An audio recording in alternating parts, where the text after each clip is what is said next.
Now who wanna move crossing on? Now who wanna move out on? If you got stripes and you let the city know you rock them, there we go.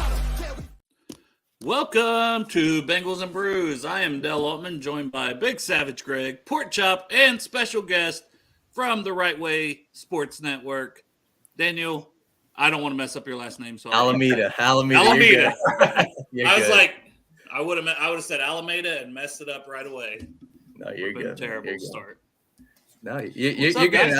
I appreciate you guys having me on. I know we were talking before, and we're having fun, good conversation before the show even started. But like I said, I appreciate being able to have this platform. Working with Malik and everybody out here, State of Jungle Crew with First Star Logistics. I appreciate it, man. And like we were saying, it's a blessed opportunity to be able to be the voice of the fans, right? Like at the NFL Combine, we were, asking the fans the questions. Hey, what do you want us to ask, Duke Toby? What do you want us to ask Zach? What do you want us to ask these prospects? Because we have the ability and the opportunity to speak freely and speak how we want about, and our truth about these guys. So just really grateful to have this opportunity and excited to be on the show.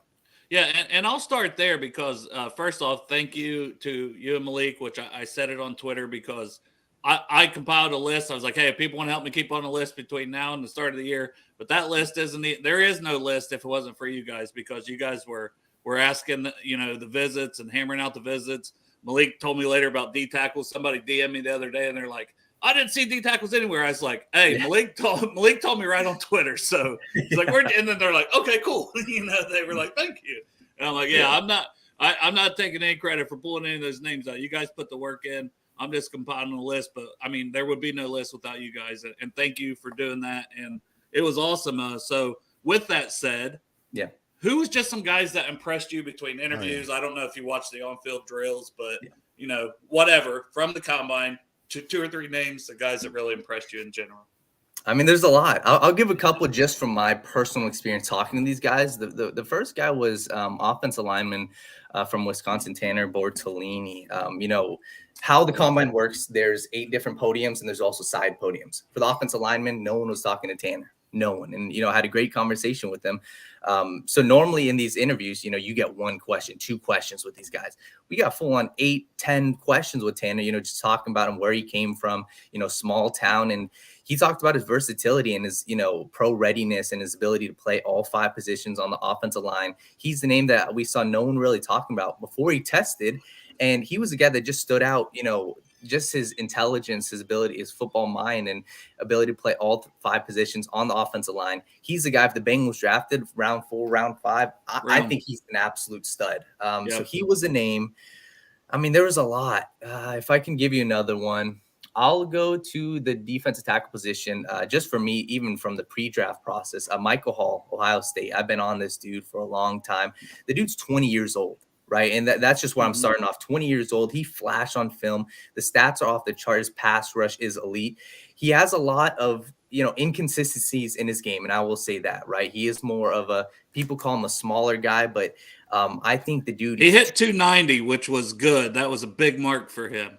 290, and that's what I'm saying. Listen, if you can draft him in round 2 as the BJ Hill potential replacement down the line, I love his pass rush ability. I love his ability to take on 2 guys. And for me, defensive tackle, I need somebody that is able to pursue the running back, that's able to pursue in the run game, in the pass game, and he shows effort. So he was another guy I absolutely loved. And if I were to give another one real quick, Evan Williams is a name I've been on, safety from Oregon. He's going to get drafted day 3, round 5, round 6, but he's a veteran. He's a leader. He was a dude. He just flashed on film. He's a playmaker. So for me, if I can get him behind, the Bengals safety room with Jordan Battle, potentially they bring in somebody. He's a late round guy I'd like. And those are just the late round guys I liked. Obviously, we'll talk about, some of the first round guys. Yeah. I want to do a shameless plug here for a minute, just off to the side. Sorry to do this, but I got our draft guide came out that me and Sam Torrey from Rally Around the Natty's been working on. 269 pages. So if anybody's wanting one, make sure you DM us. We're just asking for a donation to the Project Game Day, helping get military veterans, adults with special needs to games this season. 100% of the donations go directly to that cause. We're not making a dime off this, but we put a lot of work into it. That is out. We can email you a copy of it if you want one for anybody out there listening. And anybody that bought one, they should be in the email. The full thing was sent earlier today. So just wanted to let everybody watching know that. But yeah, I like that list of names because Michael Hall is another guy that in the draft guide, I've had him in the second round. He's a second round guy for me. And there's concerns with the size and this, that, and I thought he should have went back to school for another year, but he's had a good process. The Senior Bowl was great. Everything you said, the interviews went well. So I think he's a guy that second, third round, you'd feel comfortable taking him there. And I think his best football is still ahead of him. Bordellini's my fourth center. So you said fourth, fifth round. I've got him as a fourth round prospect, fourth best center on the board. A lot of centers don't get drafted, and then Williams, you mentioned him, not in the draft guide. So Claire, for everybody, there is going to be some players because we had to cap it at like 230. And there's just guys we missed. Like I went back late and had a Garendo who had a tremendous combine. Mm-hmm. Evan Williams is a draftable player, and he's on the best of the rest list. And maybe we update it between now and the draft, and I get a scouting report in there. But for now, it's just one that I haven't spent a ton of time. Yeah, and just one thing to add in, you talk about this pre-draft process. One thing I learned, and this is really cool, we talked to the GMs, talked with the head coaches. They use this process as their time to get to know the players. And one of the GMs we talked with, he said, they will use this to check guys off the list. Not in a bad way, but they said, they'll spend 10 to 15 minutes with these guys.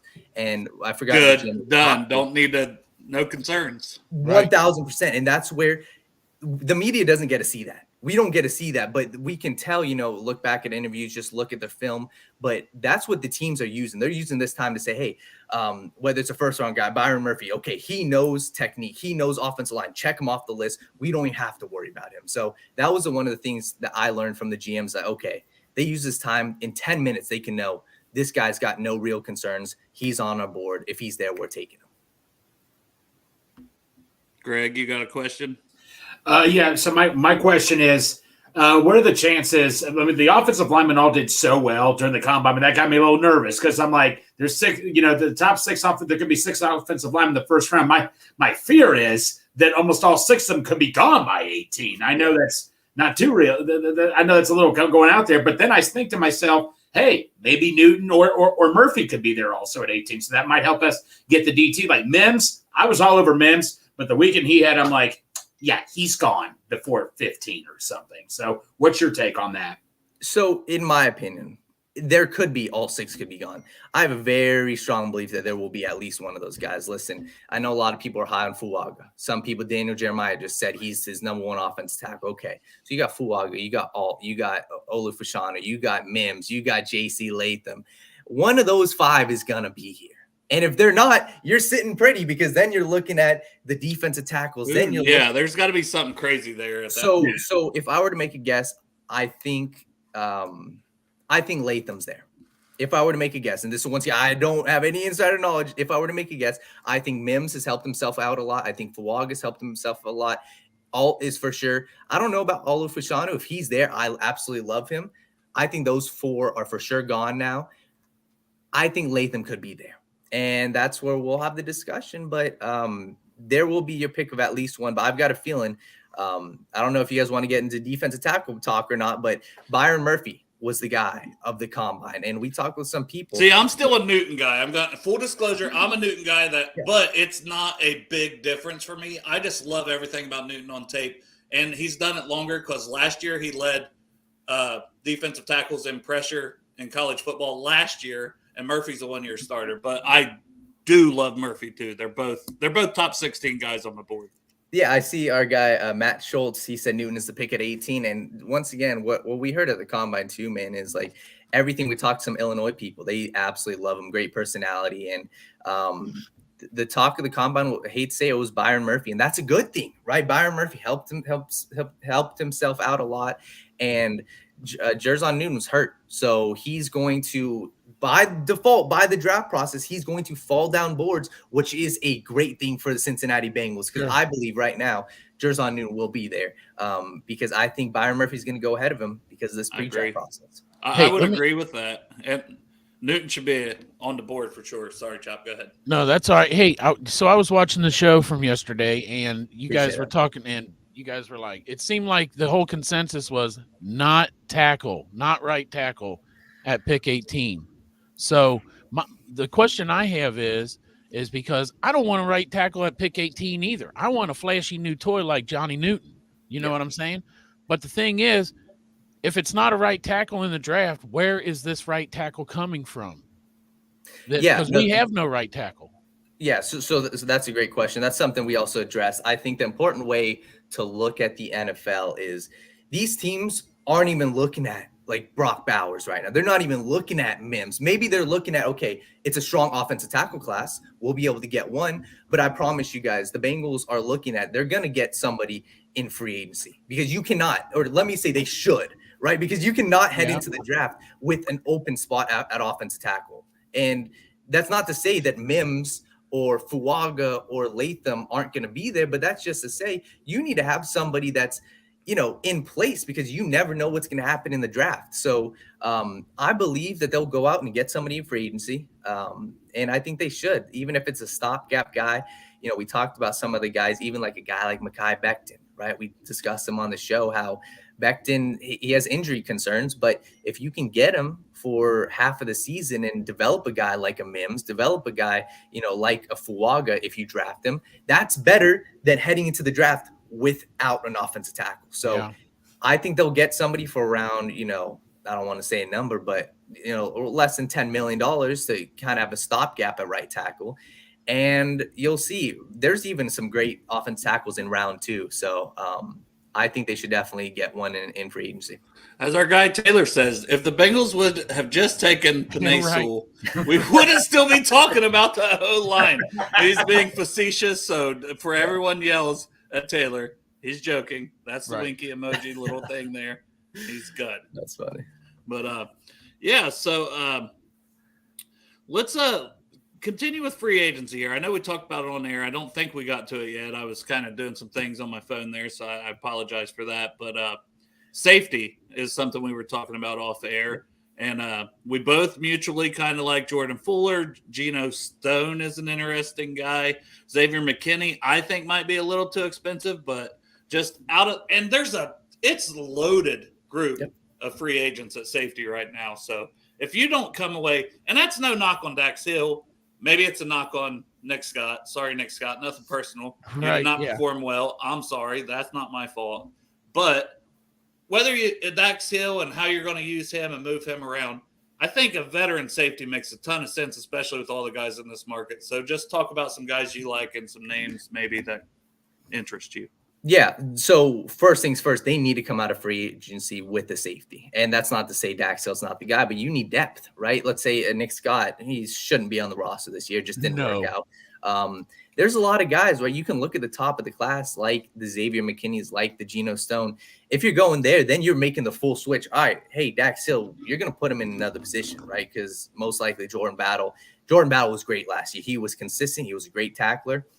So if you go for one of those top guys, you're saying, hey, that's your starting safety. I wouldn't be opposed to that. Throwing $8-10 million to a guy like Geno Stone, what I think is the more realistic option, which probably will happen, is a guy like a Jordan Fuller. I think he's consistent. He's, worked out with the Rams. He was able to play the single high, 2 deep safety, the free safety position.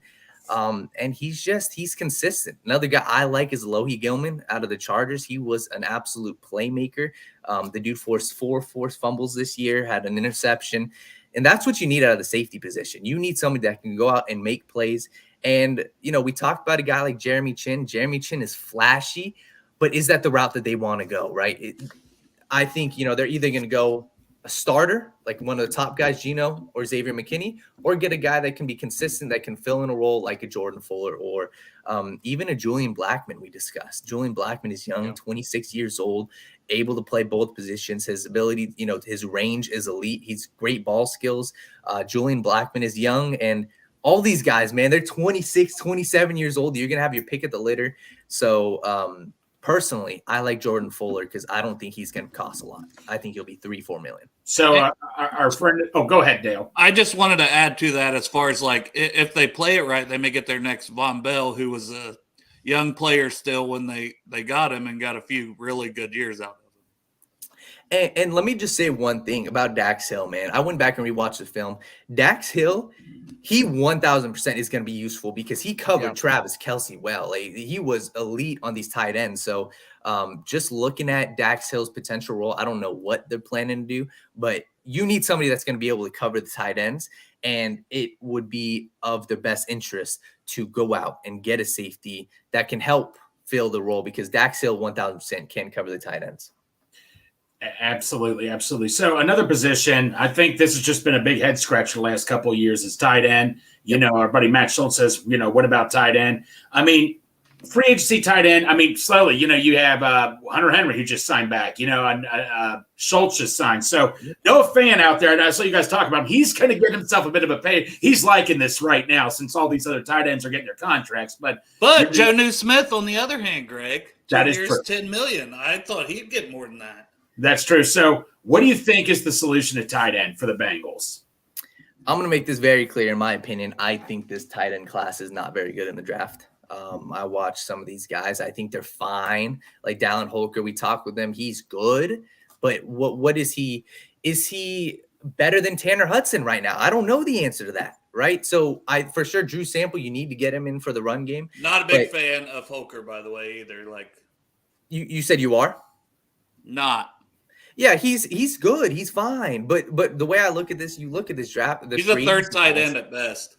Like you're not drafting one of these guys like a Benson. You're not drafting these guys to be your starter. Go out and get one in free agency. We discussed Noah Fant. There's no reason why you can't pay Noah Fant $8-10 million a year. Go pay a Mike Gesicki. Go get one of these guys in free agency.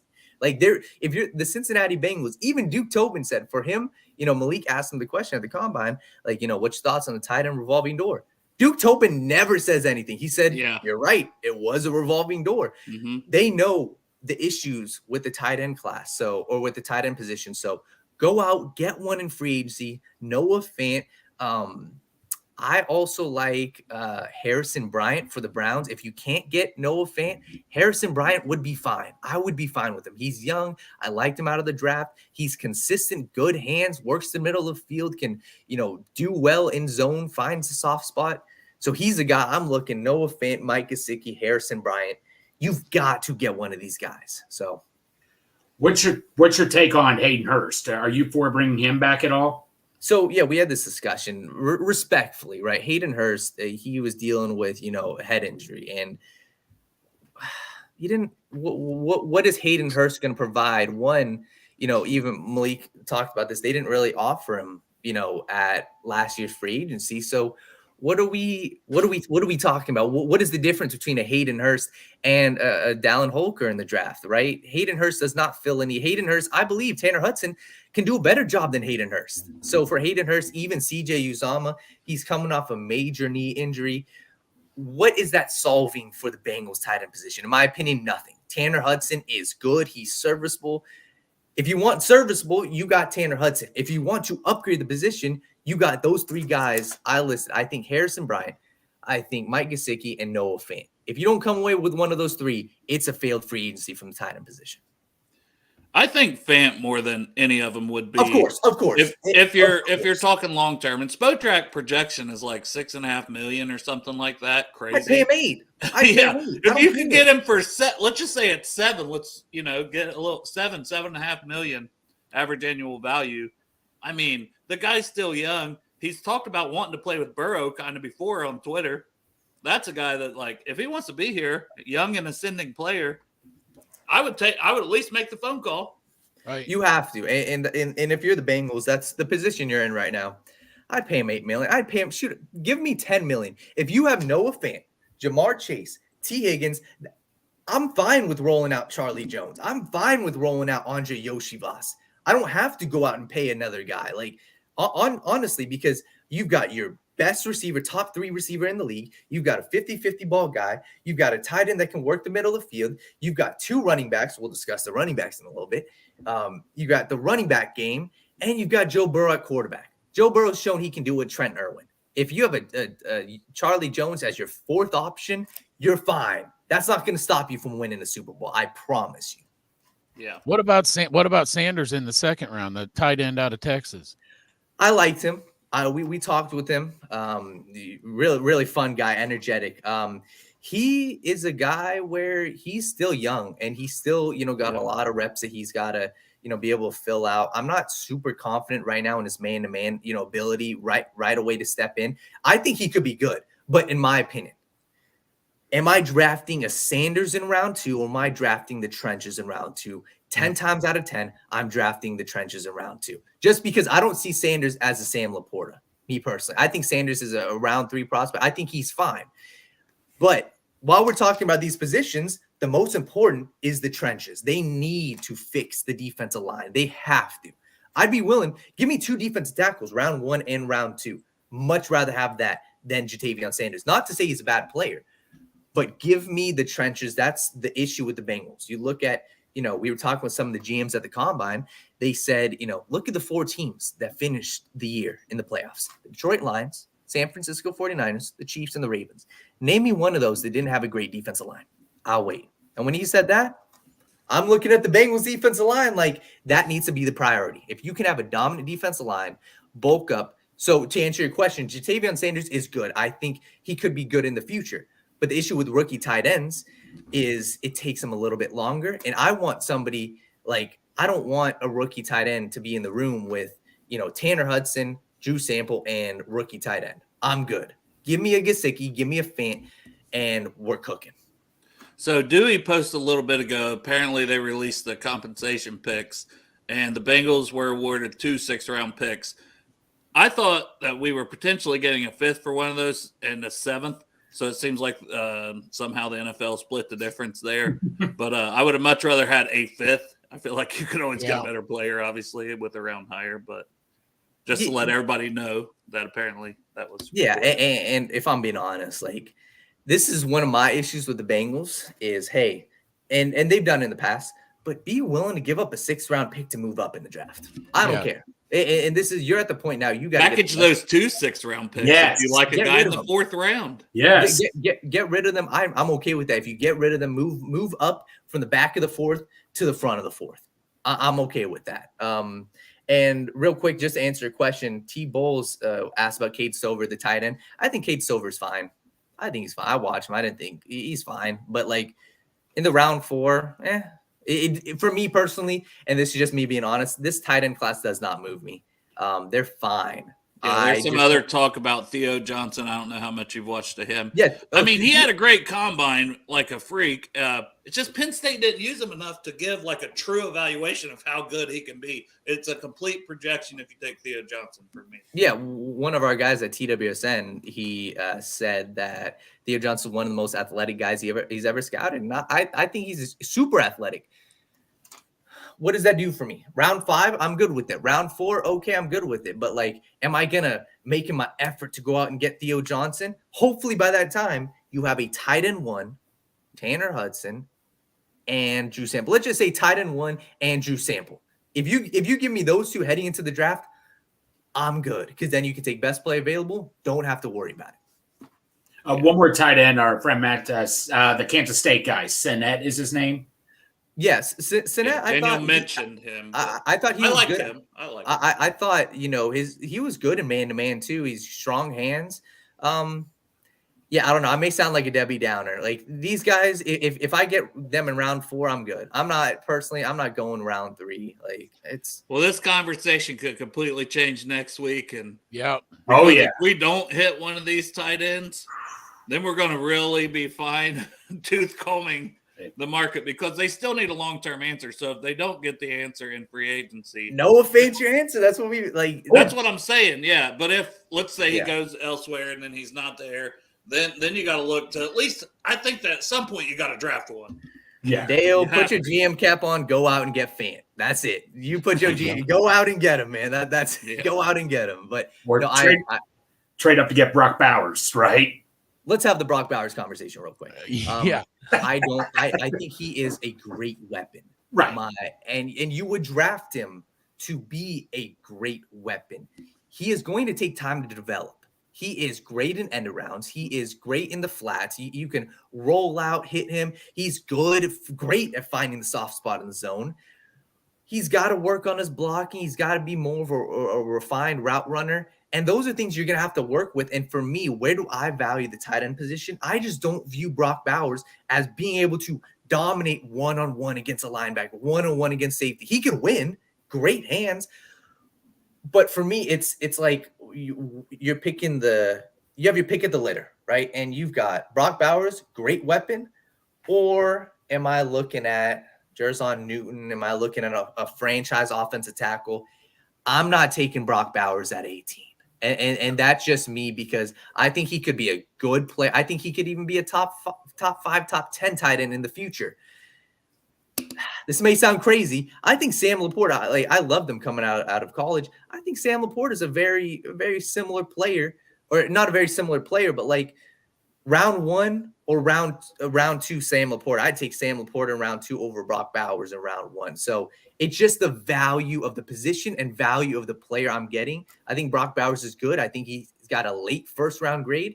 Do I think he's this can't miss prospect? No, I think Kyle Pitts was a better prospect than him.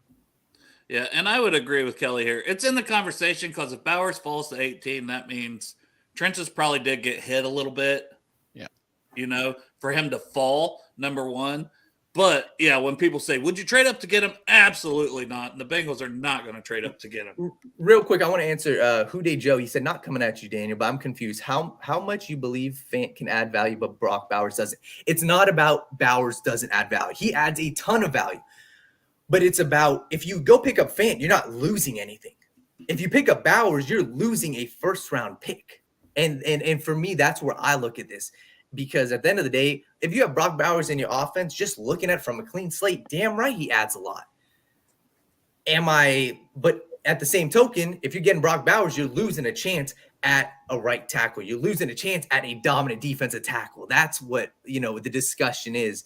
If Brock Bowers was in free agency, sure, 1,000%. Let's talk about it. But best player on the board, I don't think Brock Bowers is a better player and more valuable than a Jerzon Newton. That's just me. So our buddy Chris from New Jersey here, would you rather take, and this is just a personal question, JPJ at 18 or Bowers? Let's say the run on tackles went, the 2 tackles we like. Right. Now they're all off the board. It's down to those 2. And see, this is where, and this is where I'm excited. Like, hopefully we can do this again. Like, I hope we're not having this conversation after free agency. Because if right now with this mindset, we didn't sign a top 3 tight end. We didn't sign anybody. We're coming back with Tanner Hudson and Drew Sample, right? Okay. Right. If I'm looking at it from that lens, I'm taking Jackson Powers-Johnson. Like, I like Brock Bowers, I do, but Jackson Powers-Johnson, once again, I'm building the trenches. Building the trenches, and I'm not even. I used to be super high on Jackson Powers-Johnson. I think he could be great. Am I taking him over Brock Bowers? Yes, I think he can play all 3 interior offensive lineman spots. I think he's athletic, and you can build with him. You can build your trenches with him. I'm okay with getting the hate for not taking the flashy pick in Brock Bowers. I'm okay with that. Give me Jackson Powers-Johnson. Let's build the trenches, and I'm fine with that. Hey, speaking of the trenches, so DJ Reader's a free agent. Plus, he's got that quad injury, and he probably won't even be back at the beginning of the season. So what is the Bengals fix at his position, either free agency or draft or both? We'll see. DJ Reader, if everybody's right now saying that DJ Reader is not, is not going to re-sign, and he's probably not, but like at the end of the day, it's the Cincinnati Bengals, right? Look at what happened with Jermaine Pratt. So DJ Reader, to be honest, I wouldn't be shocked if he's back. And I think that's not a terrible option. Depends on the money. And obviously he's had 2 terrible knee injuries. Yeah. But if you have DJ Reader, you have BJ Hill, you go out and add some depth. I like a guy like Javon Kinlaw. We talked about this on the show. Javon Kinlaw, you got Tart out there. You just got to beef up the defensive line. And obviously everyone wants a Christian Wilkins. I want the Christian Wilkins, but we're being realistic about it. $25 million to a defensive tackle or a $12 to $15 million deal for DJ Reader. I'd take DJ and I'd go get, personally, I want Jerzon Newton or in the first 2 rounds, you're going to have a pick at a defensive tackle. And I would definitely go out and sign one of these younger guys like a Kinlaw in free agency. Yes. But then you just got to beef up the defensive line. So I don't think they go out and make a huge splash. I think they should. But if I were to make a prediction right now, I think they re-sign DJ Reader. It's Yeah. just gut feeling. Just because I don't think his market is going to be super hot because of his injury. So we'll see. Yeah, and then somebody had asked, would you trade up for Alt? For me, it's no question, not just because my last name literally starts You're that right. way, but he is literally the top prospect for me. I just think he's got multiple All-Pro, Hall of Fame potential as a player. Yeah. I don't think he's even reached his ceiling. The size is fantastic. The athletic profile is fantastic. Yeah. I don't think we can sniff trading up for him, but if there's a scenario where he falls to 10th, and we can somehow trade up, I would do it personally, but what are your thoughts? I would not trade to the top 10 for Alt. I wouldn't. And once again, this is even though my opinion of a guy like Fuaga, a guy like Mims, right? Mims started 6 games this year. Only 6. So you're going to draft him and expect him to come in right away. I would take Mims at 18 over trading up for Alt. And the reason why is, you look at the Bengals and you look at their ability to develop offensive tackles.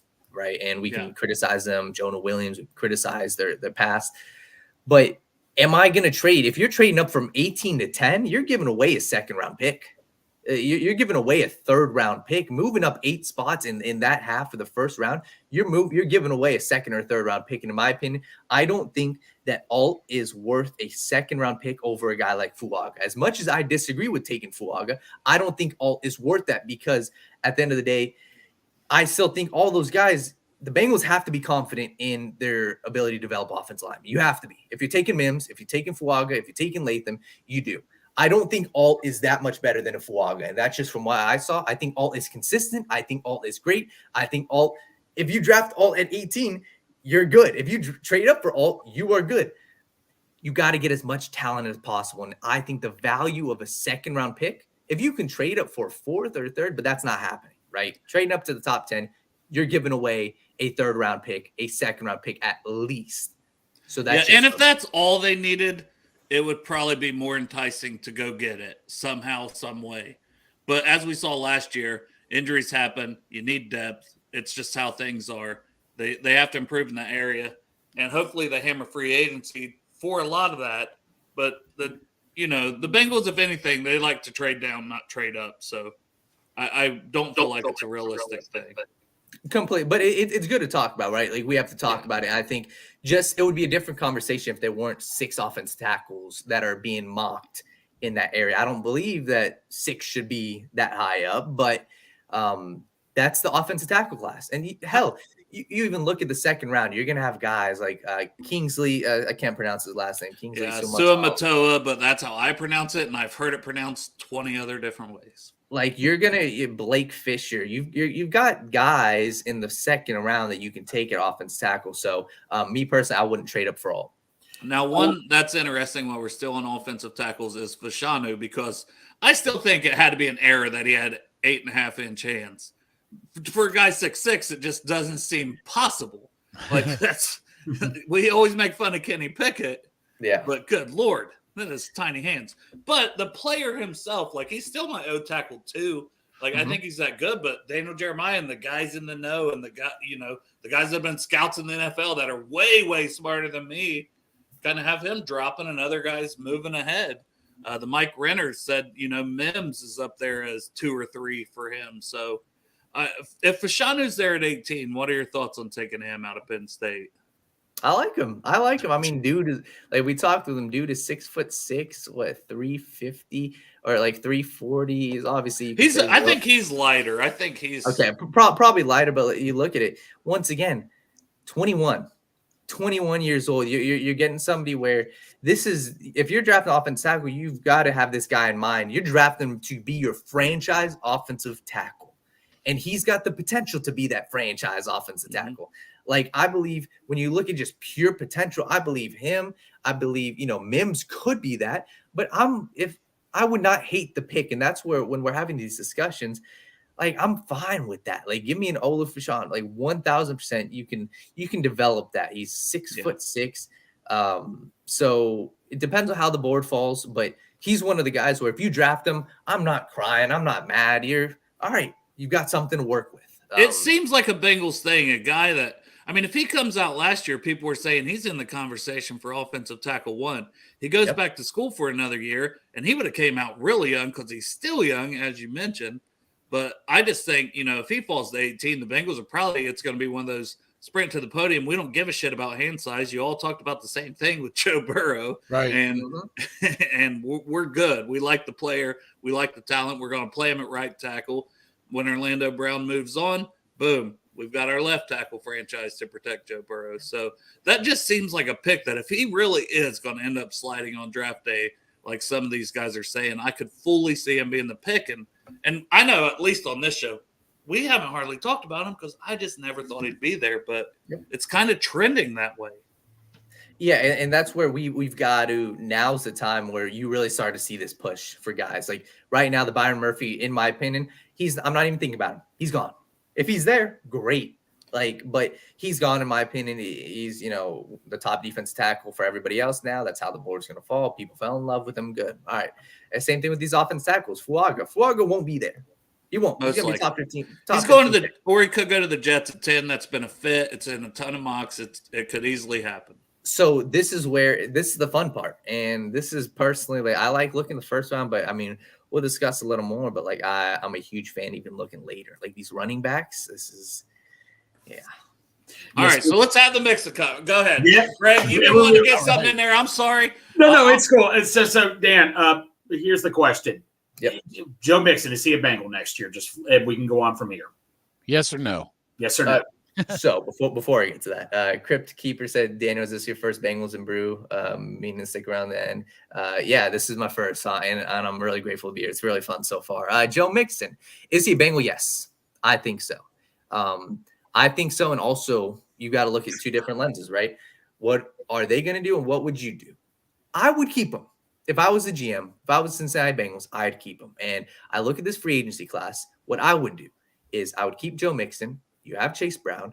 If you want to go out and get somebody else, sure, that's fine. But I'm looking at the draft for, if you want to talk about Mixon replacements, go to the draft for these guys, right? Like there's a ton of guys I absolutely love. Trey Benson is a guy where he fits the mold, 6 foot or 5'11", 210, great zone runner, power. Like that he can develop behind Mixon. I don't think he steps in day one behind Mixon. Isaac Guerendo, a guy I absolutely love. Not a lot of reps in college. Played behind Braylon Allen. Transferred, to Louisville. Played in a running back by committee. Doesn't have a lot of reps, but he's 6 foot, 210 pounds. Speed, agility, bursts into the second level. You pick at all these guys. So for me, am I doing that versus cutting Mixon and getting, Clyde Edwards-Helaire? Like if you cut Mixon, let's go that route, right? I still think you draft a guy to be the Mixon replacement, but go out and get a Clyde Edwards-Helaire on $2.5-3 million. That's fine. That's good.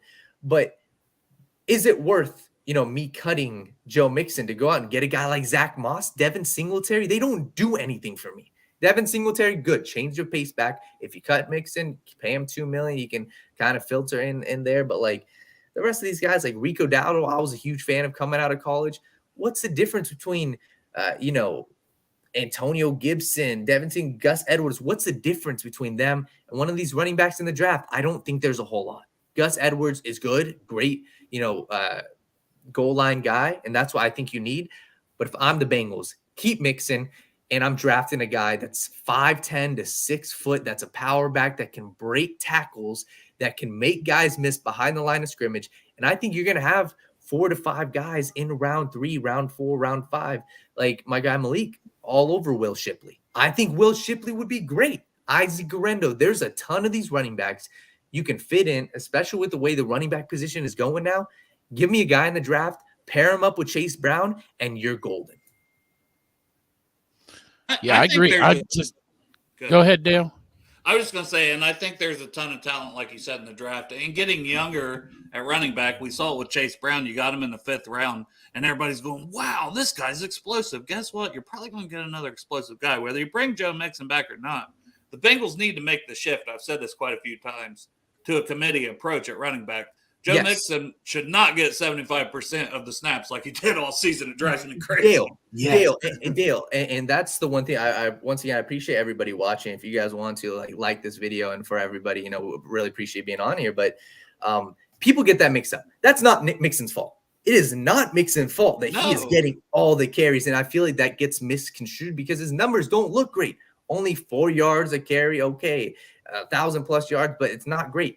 What happened as soon as Chase Brown got in? Mixon looked 10 times better because you have a complement. So yes, Mixon, Chase Brown, rookie in the 4th round. I think that's perfect for a running back, your running back room this year. and the salary cap went up. Yeah, it's like $8.5 million for a running back, but it's also, and Mike Brown, it's just everyone knows this, loyalty for him. And we had Hobson on the other day. The family loves him. That goes a long way. Yeah. Yeah, and that's people. This is another huge thing. Like I really learned the past couple of years covering the combine, covering the NFL is the NFL is so much more than just talent. It is so much more. And I'll point to one thing. If you look at every coach that's ever gotten a job, most of the time, they had connections to someone.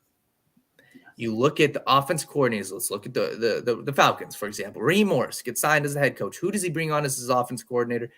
His guy he worked with the Rams, Zach Robinson. It's the same thing for these players. The players now have so much power. Tyreek Hill went to Miami because he wanted to. These players, and it is all so much about personal connection, where they want to be. Like we were talking about on the show, like a guy like, Hassan Reddick, for example. Malik was talking about this. He's from the Philadelphia area. He wants to be in Philly. That matters so much to these players, and it's not about their talent. Joe Mixon is not all about his talent. You got to look at the organization. How do they run business?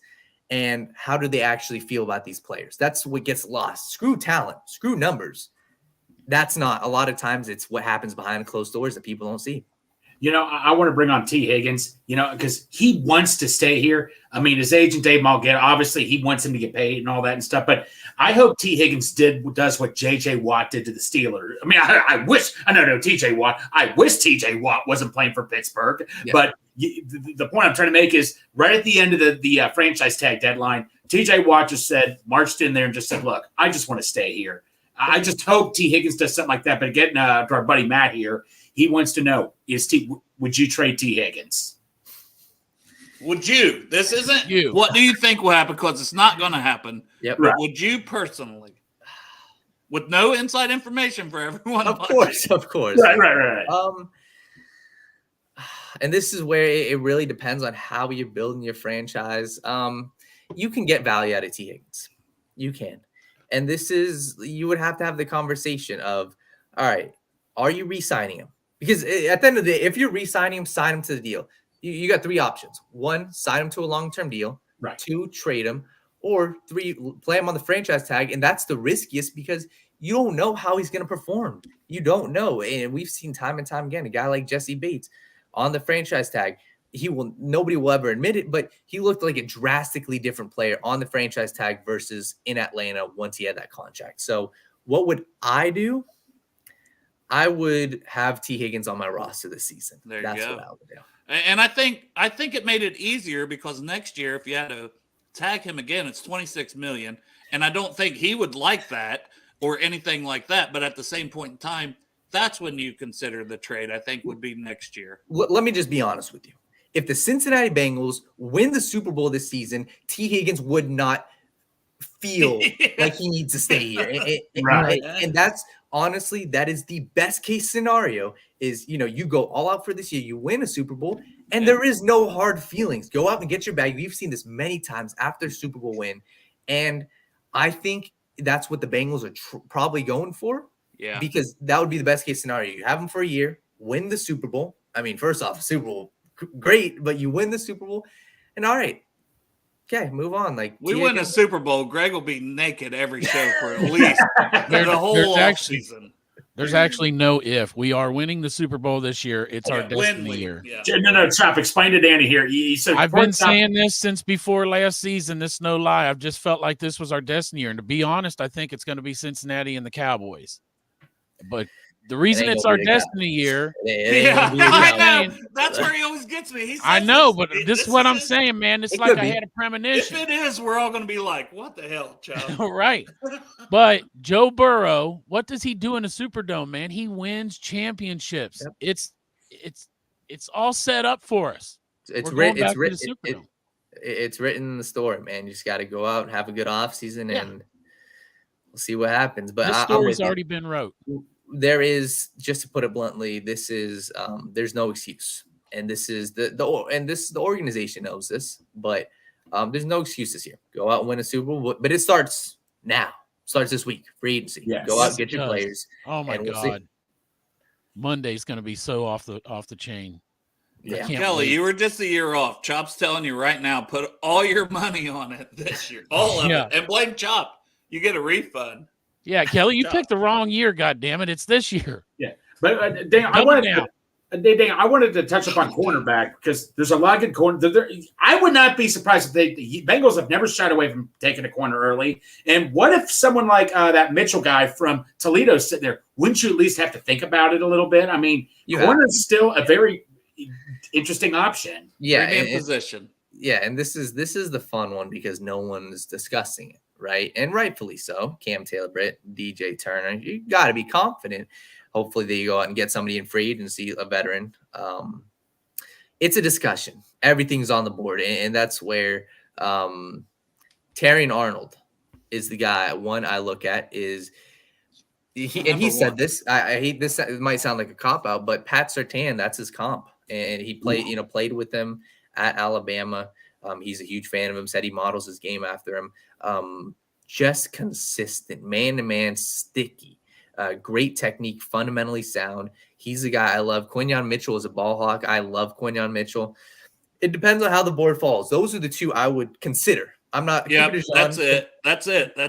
No Kool-Aid. Well, what about Kool-Aid? Cool name. Cool name. He's not. Kool-Aid got a lot of love from the wide receivers, I will say, at the combine. So I'm gonna give him another watch just to see. Okay. But when I watched him versus Terrion Arnold, fundamentally Terrion Arnold for me was levels above Kool-Aid. But you have to have the conversation, right? Let's say the board falls. You got Jackson Powers-Johnson, you got Mims, you got Jerzon Newton, you got Terrion Arnold. You've got to have that discussion. If Arnold falls, I've got him as a top 10 prospect. So for me, the Arnold, if he falls, I've got him like around 10th overall.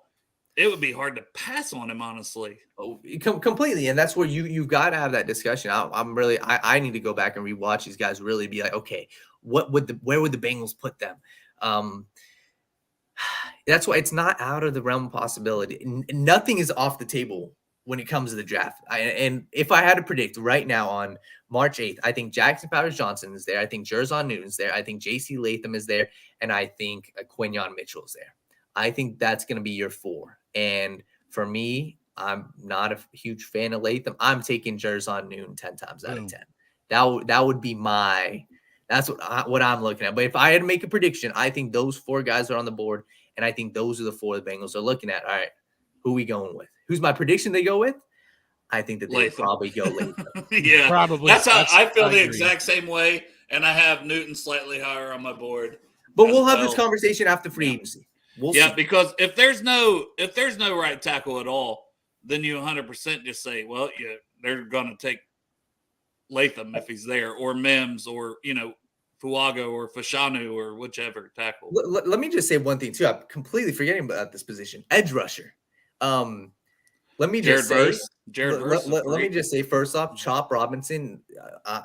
He's a future All-Pro. Chop Robinson, I think, is an absolute stud. Pork chop right there. He's got the same name as him. Yeah. I think he is just athletic. He is just a beast. His get off is elite. Him or Jared Verse, if they're there, I think Chop will be there. You've got to have the conversation. Like Jared Verse, obviously you've got Miles Murphy and Trey Henderson. It does muddy the waters. I understand that, but you got to get talent. And I'm having the combo. Like Jared Verse is a guy. He steps in day one and is an elite pass rusher, or he's an elite all-around edge rusher, not a super elite fast off the edge, but he's great in the run game, and the dude is just a physical specimen. It is a hard conversation to have because I don't think they go there because they believe in Miles Murphy and Trey Henderson, but who's to say? Because Trey's got 2 years left on his deal. We were talking about this on the show, like on State of the Jungle. Like, who's to say they don't? So, everything's on the table right now. My number 1 guy is Jerzon Newton, though. Yeah. If for edge, for me personally, Verse would be the one because I think Dallas Turner still goes ahead. He's just younger, freak athleticism. I think he's off the board. But Verse is number 2. And if he's there, man, I am so tempted to take that guy. Chop, on the other hand, the production hasn't been there. I think he still needs a year or 2, but has that potential, as you mentioned. So, and I do think Chop will be there. And I just don't want to see him go to like a Ravens or a Pittsburgh or somebody in the – it won't be Cleveland because they don't have a first-round pick. Yeah, that's where – and that's the analysis with him. I think he'll be a future All-Pro. But once again, from the Bengals lens, are you drafting a guy like Chop Robinson to do the same thing as Myles Murphy? Probably not. Probably not. So that's why I think Jared Verse would be the guy where they would actually probably have the conversation. But, man, this is – I think you can't go wrong drafting defensive line in the first round. And to be honest, that's just where I look at it. Now we got Orange Arrow coming in, fresh out of the tattoo shop. What? Let's see the. Does he have a face? Yeah, let's see the Cincy hat, all that, all the There stuff you you go. had Everything that's today. going on. Right Wow. there's the Cincy. I don't know if you can see it. I was gonna there say, you go. yeah, okay, yeah. I went. Man, that's I gold. had to be different. I went orange. That's just. Whoop! I'm trying to get a drink here. Well, you That's probably nice. don't want to ask any questions unless you've been listening because we have covered a ton of stuff. And I know. Daniel, I'll probably get you out of here in the next 5 or 10 minutes. All good. I appreciate But I want to, if anybody else has any questions or the chat, anything we covered tight ends, we've covered offensive tackle, we've covered D tackle, we've covered safety, we've covered corner, running back. What? How about wide receiver, slot wide receiver? Yeah, there we go. Michael Thomas. Slot wide receiver. There's some good ones in the draft. There's some good ones in free agency. I was mad the Cardinals picked up Greg Dortch from the Arizona Cardinals. They picked up his option. I think he's an explosive guy. I think you go out and sign a guy in free agency if you really want. Give me an explosive receiver in the slot. What's most likely, I think they're going to allocate most of their resources to offensive tackle, to offensive line, because they got to get some depth on the interior, to the defensive line position, to the cornerback position, to the safety position. I think the Bengals will be fine heading into the draft with Chase, Higgins, Charlie, Trent Irwin, and Yoshi Voss, to be honest. And when I look at the draft, you can go out if you want to go get flashy, go in the second round. There's a guy I absolutely love, and this is if you're getting really flashy and you don't like T. Higgins is not in the plans. Give me Jalen McMillan. He is a stud. I kind of comp him to a guy. This may sound weird, but Jacoby Myers, he's like a beefier Jacoby Myers. He's lean, he's fast, he's strong hands. He can play in the slot, play outside. But at the same time, you're going second round pick for him. So wide receiver position, there's going to be some guys round 3, Roman Wilson, Jermaine Burton. There's a lot of talent in the wide receiver position. So what I think the Bengals do is either you just roll with this crop or you go out and get a guy in round 2, round 3 to play the position. But wide receiver, to be honest, with T. Higgins on the roster, isn't a need. Yeah, I could see him picking a guy up late too, like they did with Andre Yoshivach, and just because there's a lot of guys out there right now at the 5th, 6th round pick that I've watched, and I'm like, I like this guy just as much, Yeah, no, completely, and that's like you'll probably get some depth. I mean, listen, round 6, round 7, you got 3, 4 picks. It doesn't matter if you take a wide receiver round 6. You're not drafting him to be your starter. Like honestly, you're not. So right. Just the way I look at it is I think they're fine with the wide receiver position. If you go out and get a guy in free agency, pay him a couple million, sure, that's fine. They drafted Charlie Jones for a reason. And I think I like Andre Yoshivas. I don't trust him to be my wide receiver too, though. I don't. Yeah. So yeah, Daniel, it's clearly you don't know me very well. I'm the biggest Yoshibas fan there is. I was a big fan of him at the Combine. I keep saying, we got to get this guy. We got to get this guy. The 6th round rolls in. We get Yoshibas. I was like the happiest person alive. Like when Yoshibas, so I was very, I showed all over social media. I was a huge fan of him. Every time Yoshibas scored a touchdown, my phone would go off like crazy. Like, oh, I bet Greg's happy right now. During during the Cleveland game. Keep in mind, it was freezing cold outside. Yep. All my buddies were looking at me when he got the second TD. I took my shirt off, and I was freezing that night. I didn't feel too well. I'm like, yeah, I don't. But like, I still don't regret doing it. But no, Yossi Bosch, I mean, he just has the potential. I think he could eventually fill. He's still learning the game. I think he could fill in to be a number 2. What are your full expectations for Yossi Bosch? I think Yoshi's good. I think Yoshi's good. I think he has a lot more developed. Respectfully, his big plays were on broken plays this year. Yeah. If you're asking me this year, like even what I saw out of him, even the Cleveland game, like it's fine. Yoshi's a fine receiver. If you're asking me right now, is he a wide receiver 2? Hell no. Can he develop into that? Sure. Let's see how he develops this year. I think this is a big year for him and Charlie Jones. You see year 2 for wide receivers, big year. Which makes me even more confident that they don't go out and sign a guy in free agency. So we'll see. If I were to make a prediction, I think I don't know. No. Hey. I'll be honest with you, man. It's cool. It's cool. It's good. He's developing rapport with Joe Burrow. Very good. There you So go. we'll see. There's a lot to be developed this year, and once again, I'm very confident that they don't go out and get a big guy because they like Charlie and Yoshi. So we'll see how they develop this year. Absolutely. Yeah, and I even said I could see them doing doing more 12 personnel this year, doing some where you put Jamar Chase in the slot, and just divvy up all those receptions and the targets that Tyler Boyd had, divvy them up between Jamar Chase, between Yoshi Vosh, between Chuck Sizzle and maybe another guy, and then just play more tight ends this year. What's your thoughts on that? Once again, we'll see in free agency. It depends on the personnel. Honestly, it depends on the personnel they go out and grab. Like if you are rolling with a rookie, Tanner Hudson and Drew Sample, what does that do, right? But if you're rolling with Noah Fant, Drew Sample, I like having 2 running backs out at the same time. Throw some of those looks out. But I'm a huge fan personally rolling out 2 tight ends. And it just depends on the personnel you have on the team. You can't do that with Irv Smith and Drew Sample every play. You can't do that with Drew Sample and Noah Fant. So you can with Tanner Hudson and Hayden Hurst.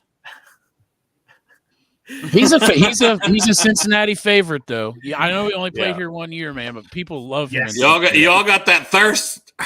The Hurst thirst. Here you go, right here.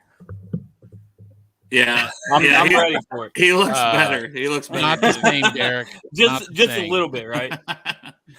Daniel, if you got to go, it's cool. You're good. We can do a quick 3-round mock draft. Let's do it. Let's do it real quick. But before we start the mock draft, I just want to say one thing, and this is something about the running back position we'll get to. But one guy I am not personally a huge fan of is Jalen Wright. Jalen Wright is a guy I've seen a lot of Bengals fans talk about him. Respect. Well, he's went up, shot up my board. And fired. You can talk me out of him. Though. Just to be honest with you, what do you drafting him for? Right? How I view it, you're drafting this running back to be your Mixon replacement, to be your big back, to be your power back. That's fair. He's not that. Okay, yeah, he may be too similar to Chase Brown in the big play ability. Yes, but I'm going to be honest with you. Less than 5% of NFL rushes go for more than 20 yards. That's Jalen Wright's big thing. And trust me, when I watch the film, I think this dude falls over his feet too much. I think he falls off his offensive line. I don't think he has great contact balance. For me, when I look at a running back, I look at what do they do behind the line of scrimmage? What do they do with defenders in the face? Because in the NFL, with Tennessee's scheme, he was running open lane after open lane after open lane. You don't get that in the NFL. Right away, you have 2 defenders in your face. You have a cornerback blitzing. You have a defensive lineman with pressure. I didn't think he was great in that, me personally. So I think he could be a good prospect. If you didn't have Chase Brown, sure, but I think Chase Brown's a far better runner than Jalen Wright, and that's just me. He's one of the guys where I'm lower on for the Bengals than most fans. Yeah, and I have no first-round running backs. I've got 2 guys in the second. That's it, and those 2 are Benson and Brooks, who's coming off the ACL, so that's kind of still a question. Then he's in that mix with the 3rd round plethora of guys along with the 4th round. There's about 8 to 10 guys that I said this to our group chat before. I said, I'm having a hard time placing these 8 to 10 guys in this running back group, so just looking for something special. He's got the speed. That's kind of the biggest thing with him. Allen's got the size. Somebody said Braylon Allen. Yeah. I'm a big fan of Marshawn Trey Lloyd. Benson is the guy. If you could get Trey Benson in, let's say, I think you'll be picking a lot of these guys, to be honest. Yeah. But this mock draft here that I pulled up, NFL mock draft database, so more of a consensus board. Somehow this consensus board still has a ridiculous amount of talent on it. Right. Yeah. Yeah. So we see Brock Bowers. We see Byron Murphy. We see Brian Thomas Jr., Amarius Mims, Troy Fatanu, Jackson Powers Johnson, Jerzon Newton, Chop Robinson, Tyler Guyton. Those are just guys. This is when I say I'm cool with trading down 5 picks. Yeah, exactly. Honestly, but with everybody on the board, no trades.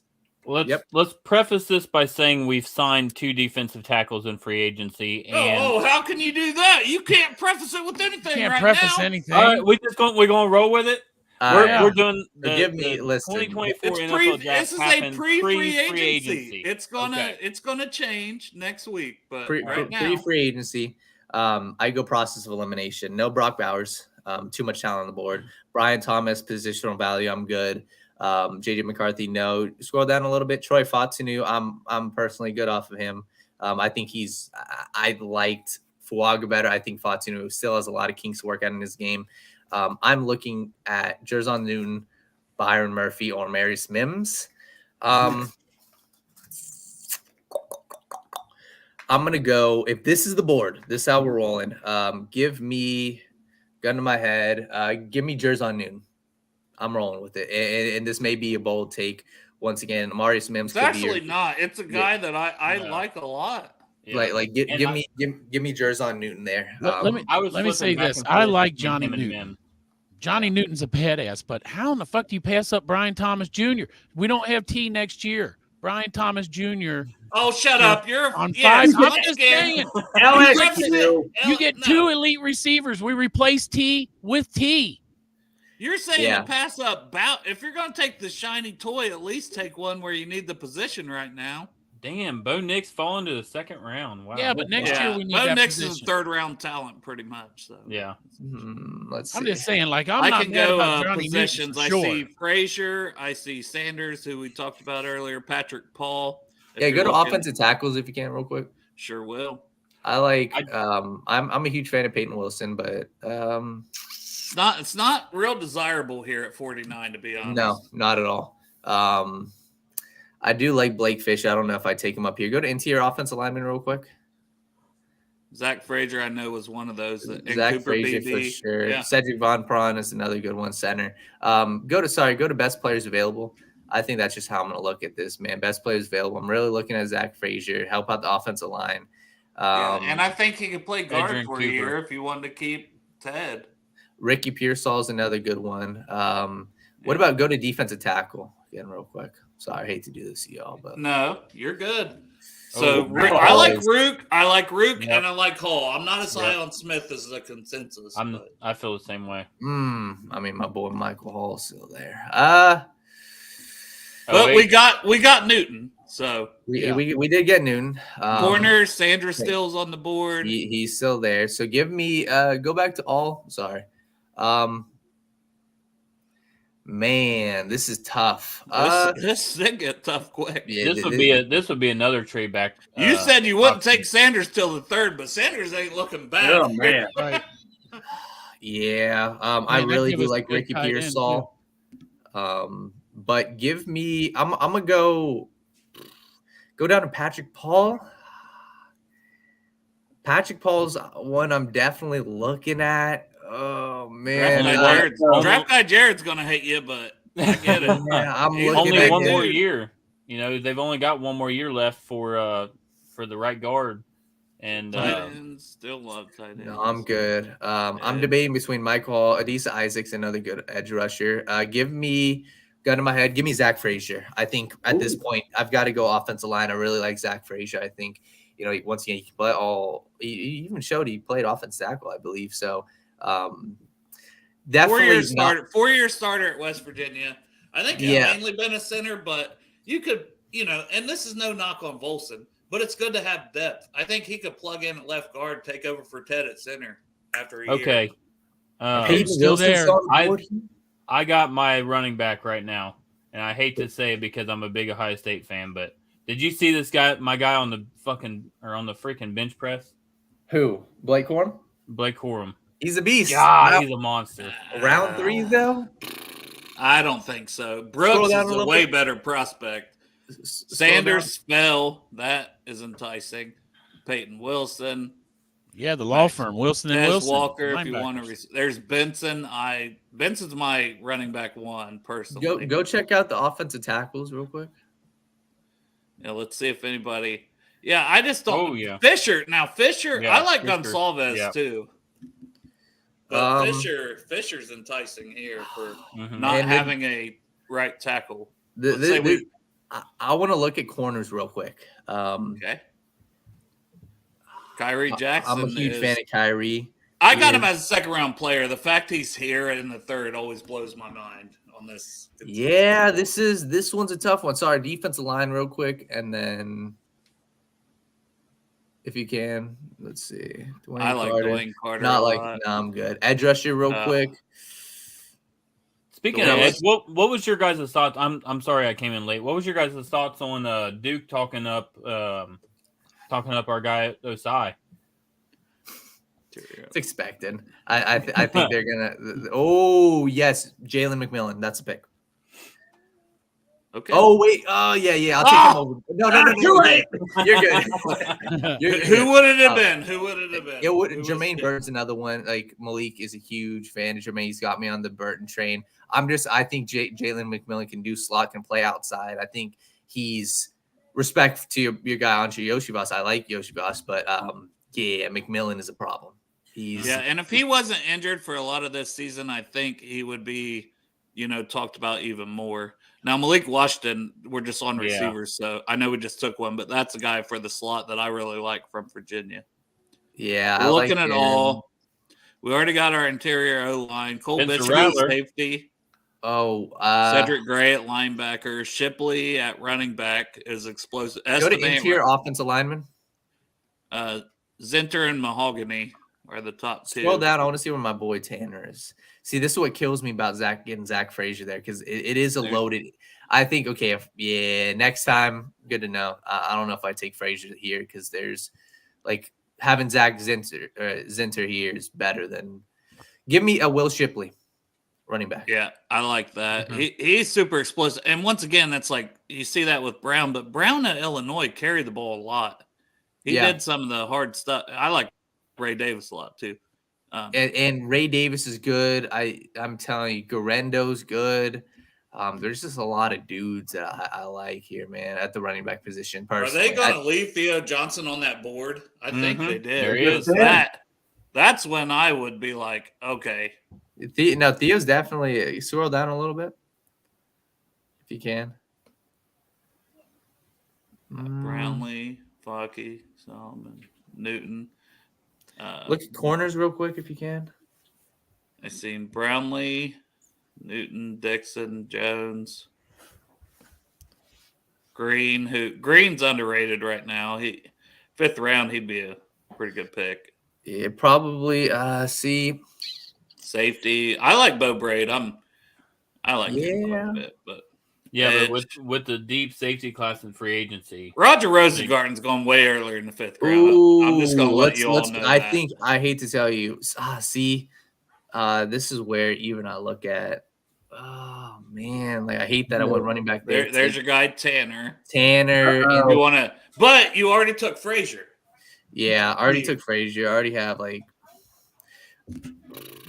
probably go Rosengarten to be honest, because we didn't take an offensive tackle. But this is where, this is a part of the draft that sucks. And this is where good to know. I don't know if they go interior offensive lineman now that early because of how deep this class is. You got 5 to 6 possible starters, NFL caliber centers in this year's draft. So I'm gonna go a little bit. And you could wait a year based on what you already have in the room. Yep. You know, like if they need a year is what I'm saying, not wait a year, but Yeah. if So they need I to develop. probably go Rosengarten because people would kill us if we didn't take an offense tackle. You want to look at corners? Right now, I hate that we're not taking Theo Johnson because Johnson's definitely a guy I'm looking at tight end here. Theo Johnson. I mean, that's enticing. So to me, but it's who else you got offense tackle a little lower?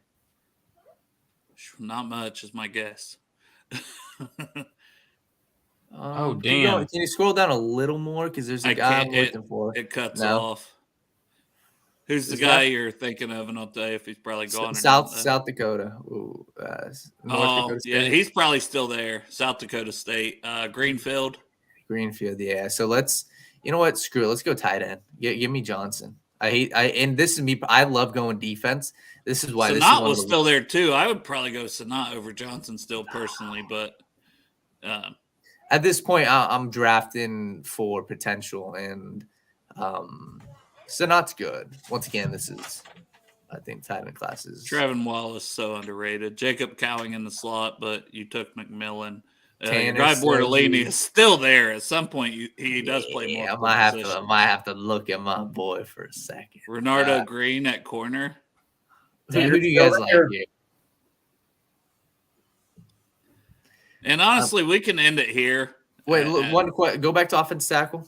This is where I love looking at these late round guys. God. My boy is still there? So scroll down real quick if you can.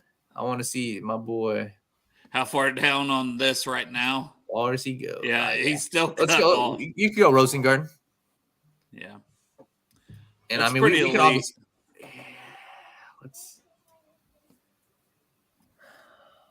This is a pretty good draft. And some people might not like it because. And what's crazy is like, how many of these players have we taken? You know, in the recent mock drafts that we've done. I mean, and I think Theo Johnson goes in the second or third. I think Rosengarten goes in the second or third. I mean, they're stills right now. Do you want a punter? You want Torrey Taylor, the punter? You want Allen Robinson? No, we talked. Oh my God! Go to punters real quick. We talked from the Steelers just released Allen Robinson. If anybody's interested, I don't think anybody's interested. From a West Coast school. We talked with the punter. He was from, what was his name? McNamara and Taylor are the two best on the board. Who was? Oh, man, I'll find the name, but we talked with one. He was hilarious. Good dude. So you're hoping he's an undrafted guy if we don't bring a free agent in? Yeah. Well, I mean, no, that was just a person. I don't know. I know. That's what I'm saying for media-wise. Yeah, no, he's a good dude. So I like him. But we haven't taken Xavier Thomas. Done. All right. There you go. Big fan of him. Get him this late. I think Xavier Thomas is a 4th round guy. I'd take him even 3rd round.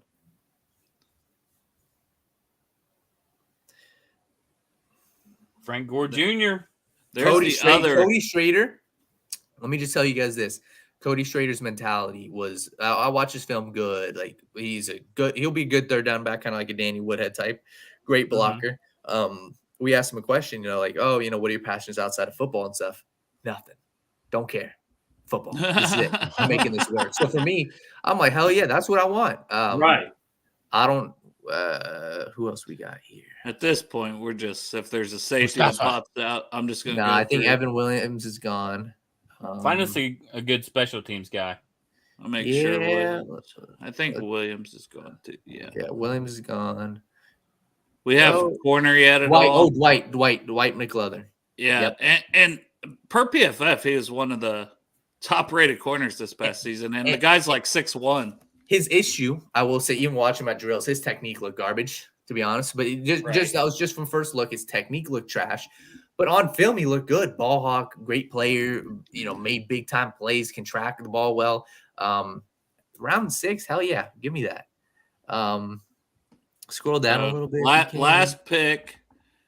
Yeah, I do really I like Jordan Jefferson from LSU because I think we already got Jerzon for D tackle.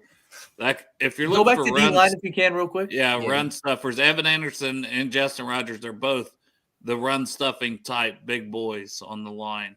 scroll down a little bit if you can. Look at quarterback too when you get a chance, because we've only got 2 quarterbacks on the roster right now. It wouldn't hurt to take a guy late round just to kind of develop. We haven't taken a linebacker, right? If we're thinking depth, yeah, that's true. Linebackers. Oh, Darius. Darius is a guy.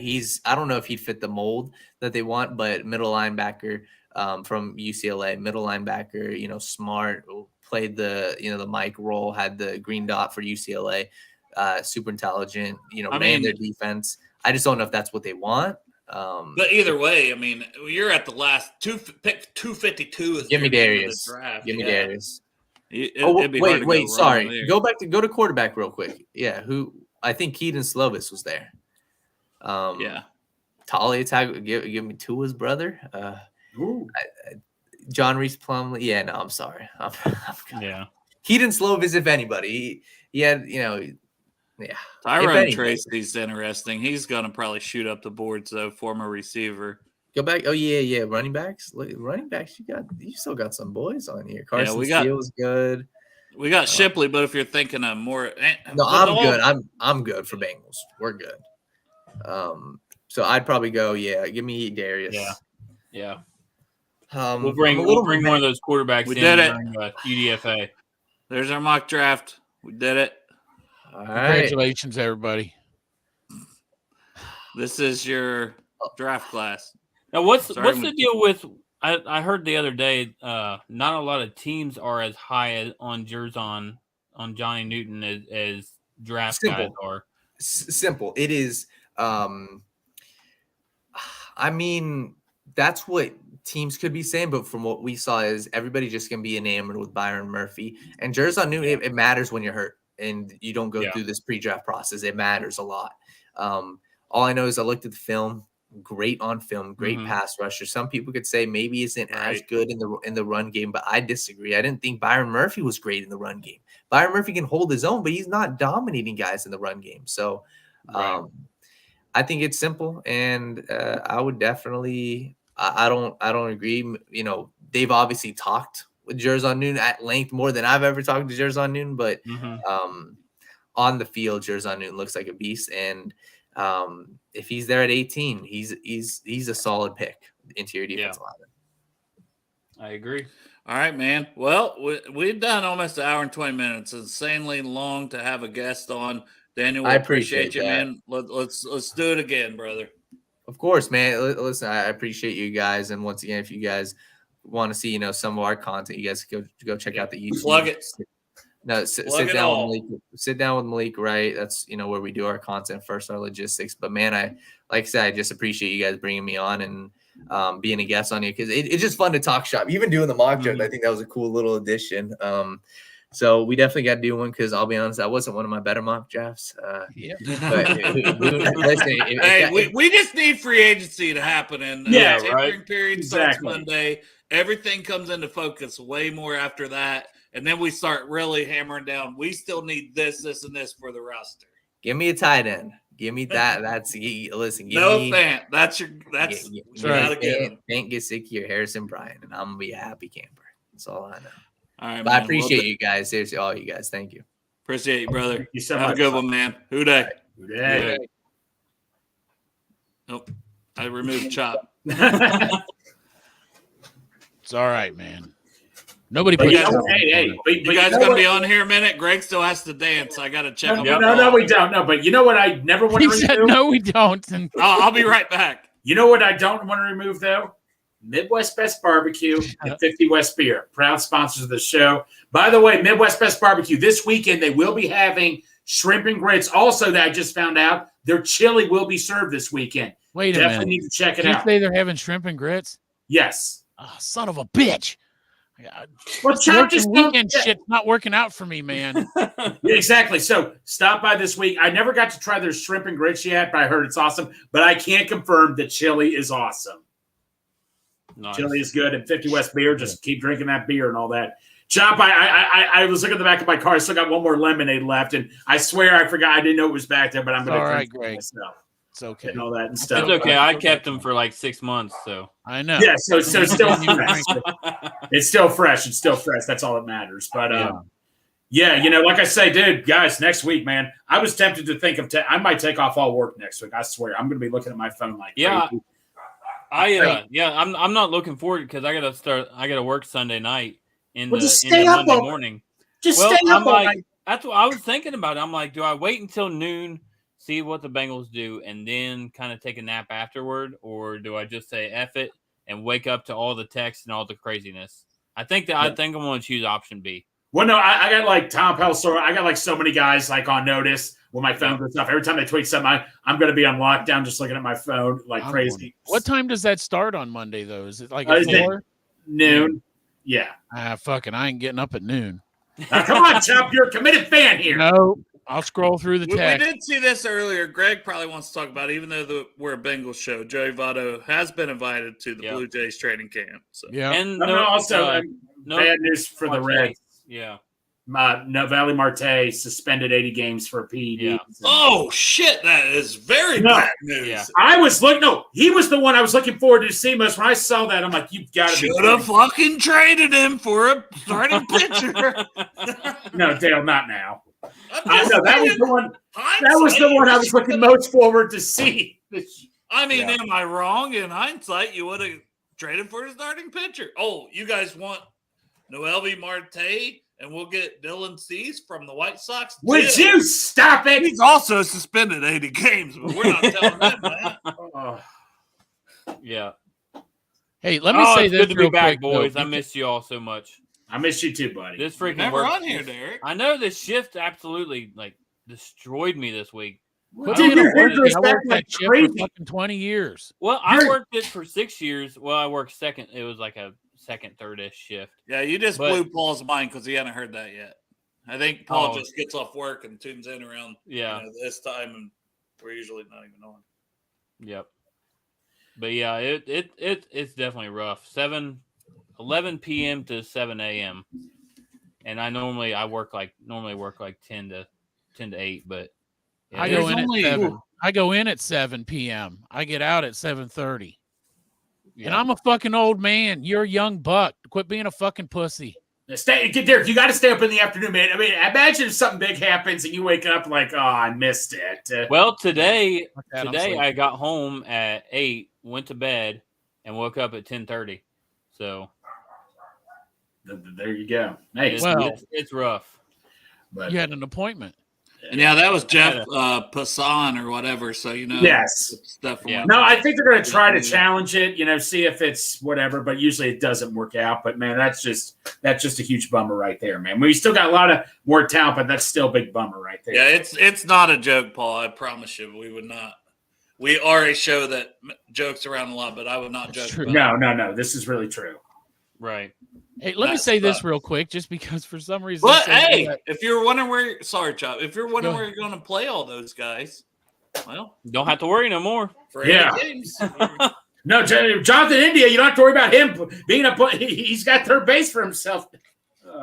Maybe that's why maybe the Reds have known this for a little. Maybe because we've been questioning why they have all these guys on the roster. So, but sorry, Chop. Back to legitimate Chopster news.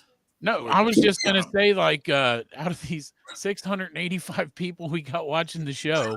Oh, yeah. I know it's broken. It's broken. Yeah, we all know I that's did not. see that we're on Twitter Spaces and stuff. So if for some reason you haven't seen this show on YouTube, go check out the link and go to YouTube and check out the video. And where you'll get to see things on Fridays like Greg dancing.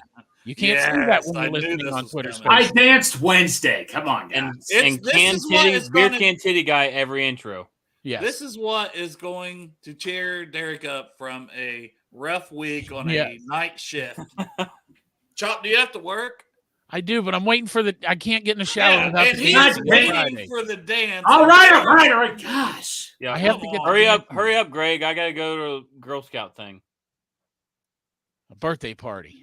Yeah. No. Derek comes in and gives 20 minutes, and he's like, hurry up, I gotta go. 20 minutes. I see Derek can spend 20 minutes. You need to get out of here. I'm a busy guy. I know you could only give us 15 minutes. You got anything you need to plug while you're here?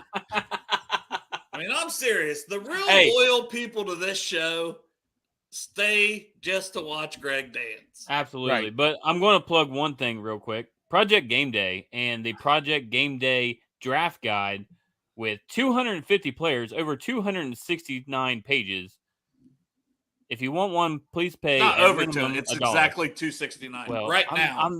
Yeah, that's true. It's probably actually going to end up growing because I've been working on some other stuff to 69. put in. I'm not It's growing. Lie. Yes. If you would like a Project Game Day draft guide, please feel free to donate minimum $1 to the Project Game Day Venmo. Yeah, as long as you give $1 to Project Game Day Venmo, just shoot me an email. You can do 100 like Big Marshall. Yeah, we weren't going to say the cost, dude. Douche. Because I said $1 to $5. I'm not asking for anything crazy. I'm not that much of a freaking person that knows the draft that well. So yeah. Whatever you give, someone else also made a very generous donation, and his name's Crypt Keeper. That's true. Yep, he did. And I don't know if he's coming to the draft. I know. I need to let Sarah know his boot or her boot's coming. He can come up there and meet Casper Dick right in person, and give Sarah a hug. Get your picture taken with Sarah. We already said people get a free ass grab for pork chop. Yeah. So I'll Crit may be wanting one from Sarah. We're going Body Like a Back Row by Sam Hunt here. Sam Hunt. Sam Hunt. Yeah, no, it's more like a singing and all that. I use my hand a lot for this. So yeah, who's Sam? All right, here we go. You know what I really want related Greg to Mike? do? What? No, I want you to do like not today, but you need to practice this one. Is like flash dance and all these like crazy, I want to see Gangnam Style. Yeah, we want to. I hate that stupid. Oh my! Thank you. You need to learn all these dances and. All right, no, I. Hey, Greg, I don't know Brian Hunt. Is he related to Mike? Oh my God, Chuck. You know what? Fine, I'll pick something. God dang it! I'm getting. Let's see here. Let's see. No. Greg, I gotta go to Girl Scouts. Okay. I can bye instinct. Here we go. All right, there we go. Now we're talking. All right. Bow. This is going to be good. I can feel it. Oh, he's getting ready. Oh, he's got. Hey. Bye.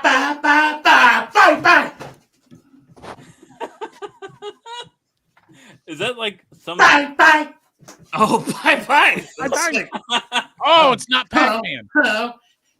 Wait, are we ending the show or is he still dancing? You're probably gonna start a fight. I know this can't be right. Hey, baby, come on. I love you endlessly, and you weren't there for me. So now it's time to leave and make it alone. I know that I can take no more. Get it, Greg. Hey, don't lie. I wanna see you out that door. Bye. Wanna be a fool for you? Just another playing a game or two. Oh, you may hate me, buddy. No, bye. Oh, Tyler got wet. Make it up. I just want to tell you that I had enough. Bye. To be honest, might sound crazy, but hey, baby, bye. But it ain't bye. But it ain't bye. Oh man! Hell yeah! Freaky Friday. I look forward to every Friday for that. It was amazing. Bengals Talk with 16,000 followers had to comment on. Oh God, Greg, 693 people saw that dance. Come on, man. Our viewers went crazy. Yeah. Look at this. I mean, tune in next week. Oh, and next time, Paul said he wants a little cleavage. Yeah, there you go. Hell no. He wants a shirt. What do we got to do for a shirtless Greg dance? No, that ain't happening. No, that's not happening. No, that's not a part of the deal. Come on, Greg, I did one. I'm going to call my attorney and have a talk with this. I'm hiring an eight. I'm hiring my attorney. All right, I'm getting yelled at, guys. I got to go. All right. Sell some cookies. What the hell? God damn. Oh, yeah. Hey, see you guys. Hurry up already, Derek. Go, you whip little bitch. Get off here. Even your kids got you whipped. Come on, man. God damn. I'm fucking pissing kids off. Again. Greg, that was spectacular, buddy. That wasn't even Sarah, man. That's the kid yelling at him, it sounds like. Yeah. Sarah Get off trained the him. show, Dad. Sarah trained him. Yeah. That's on the show for 20 minutes. Get the fuck out there. Right. Oh. Good show, boys. Daniel was amazing. Love him. Absolutely. Obviously, I could plug TWSN, Malik Wright, Daniel Alameda. I could plug all that, and I just did. But I don't even need to because everybody knows those guys. Free agency coming up, especially. Yes. And their show in general. They bring the fire. They bring the heat.